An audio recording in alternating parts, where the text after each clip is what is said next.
दोस्तों जरा सोचिए, जब अमेरिका और लगभग पूरा पश्चिम भारत पर दबाव बनाने की कोशिश कर रहा है, जब चीन और पाकिस्तान जैसे धूर्तबाज देश भारत को घेरने की कोशिश कर रहे हैं, तब अचानक से दोस्त रूस भारत के सामने एक ऐसा ऑफर रख दे जो पूरे भारतीय डिफेंस इंडस्ट्री की सूरत बदलने की ताकत रखता हो।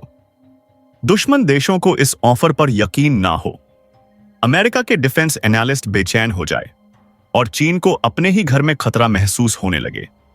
जी हां, यह कोई काल्पनिक कहानी नहीं बल्कि हकीकत है और ताजा अपडेट अभी अभी निकलकर सामने आ रही है कि रूस भारत को अपने सबसे advanced 5th generation stealth fighter jet यानी Su-57E का संभावित एक्सपोर्ट हब बनाना चाहता है। दोस्तों, यह वही फाइटर जेट है जिसे रूस अपनी एयर फोर्स में रखता है और दुनिया को दिखाता है कि उसके पास भी अमेरिका के F-30 और चीन के जेट-20 चेंगू से मुकाबला करने वाला सुपर स्टेल्थ फाइटर जेट मौजूद है। अब अगर भारत इस खेल में उतरता है तो न सिर्फ हमारी हवाई ताकत कई गुना बढ़ जाएगी, बल्कि पूरी दुनिया के लिए भारत एक नया डिफेंस सेंटर बन जाएगा, जहां से यह खतरनाक स्टेल्थ फाइटर जेट एक्सपोर्ट हो सकते हैं। अब जरा समझिए कि यह खबर इतनी बड़ी क्यों है। दोस्तों, रूस लंबे समय से अपने Su-57 फाइटर जेट को इंटरनेशनल मार्केट में बेचने की कोशिश कर रहा है, लेकिन उसे लगातार झटके मिल रहे हैं। कभी डिलीवरी टाइम पर सवाल उठते हैं, कभी क्वालिटी पर, तो कभी टेक्निकल सपोर्ट पर। चीन ने अपना J-20 पहले ही खड़ा कर लिया है और अमेरिका का F-35 तो दुनिया के दर्जनों देशों में बिक चुका है और इस दौड़ में रूस पीछे छूट रहा था। लेकिन अब उसने भारत को चुना है। क्यों? क्योंकि रूस जानता है कि भारत आज ग्लोबल डिफेंस मार्केट का सबसे भरोसेमंद नाम बन चुका है। भारत के पास टेक्निकल मैन पावर है, भारत के पास एयरक्राफ्ट प्रोडक्शन का एक्सपीरियंस है और सबसे बड़ी बात, भारत दुनिया के उन कुछ देशों में से है जिन्होंने खुद अपने फाइटर जेट को डिजाइन और प्रोड्यूस करने का दम दिखाया है। यह वही भारत है जिसने लाइट कॉम्बैट फाइटर जेट तेजस बनाया है। तेजस MK को मैदान में उतारने की तैयारी कर रहा है और MCA जैसे प्रोजेक्ट पर सुपरफास्ट रफ्तार से काम चल रहा है। यानी कि अब भारत सिर्फ खरीदने वाला देश नहीं बल्कि बनाने और एक्सपोर्ट करने वाला देश भी बन चुका है। ऐसे में रूस अगर भारत को एक्सपोर्ट हब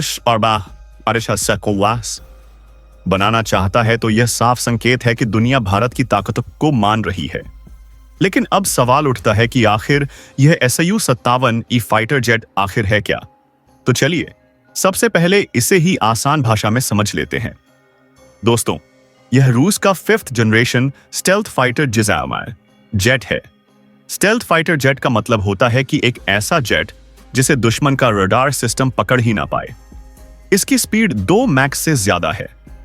इसमें एडवांस एवोनिक्स लगे हुए हैं और हवा से हवा तथा हवा से जमीन तक मार करने वाले मिसाइल्स को ले जाने की क्षमता है।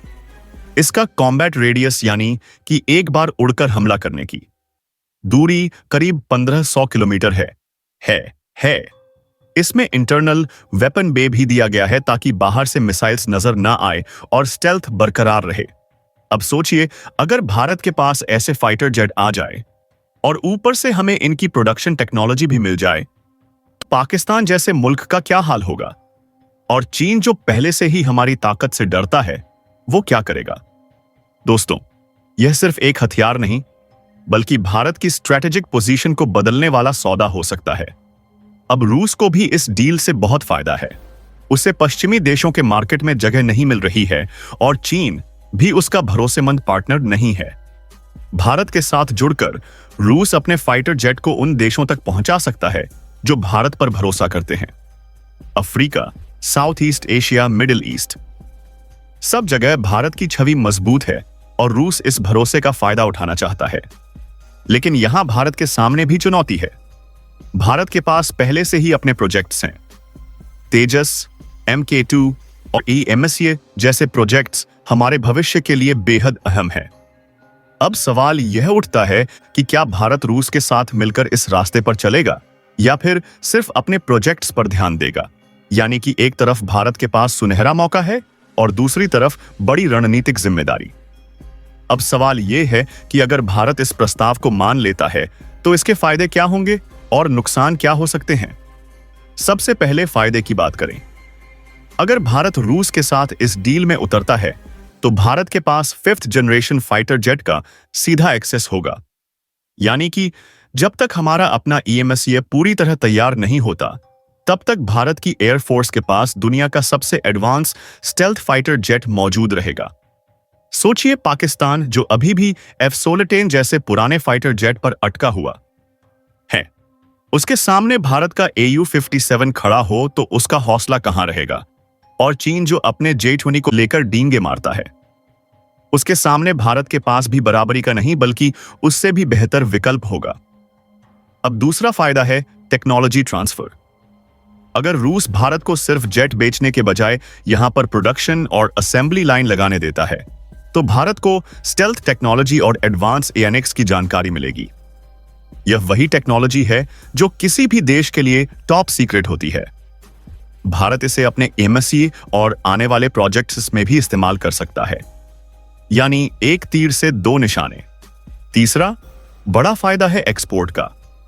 रूस खुद पश्चिमी देशों में इस जेट को नहीं बेच पा रहा, लेकिन भारत के जरिए एशिया, अफ्रीका और मिडिल ईस्ट में आसानी से रास्ता बन सकता है। भारत इन देशों को जेट सप्लाई कर सकता है और खुद डिफेंस एक्सपोर्ट से अरबों डॉलर कमा सकता है। इससे भारत की डिफेंस इंडस्ट्री को भी नई ताकत मिलेगी और हमारे वैज्ञानिकों और इंजीनियरों को वर्ल्ड क्लास एक्सपीरियंस मिलेगा। अब जरा नुकसान या चुनौतियों की भी बात कर लेते हैं। सबसे पहली बात यह है कि भारत के पास पहले से ही अपने प्रोजेक्ट्स हैं, तेजस, MK2 और यह मसीह।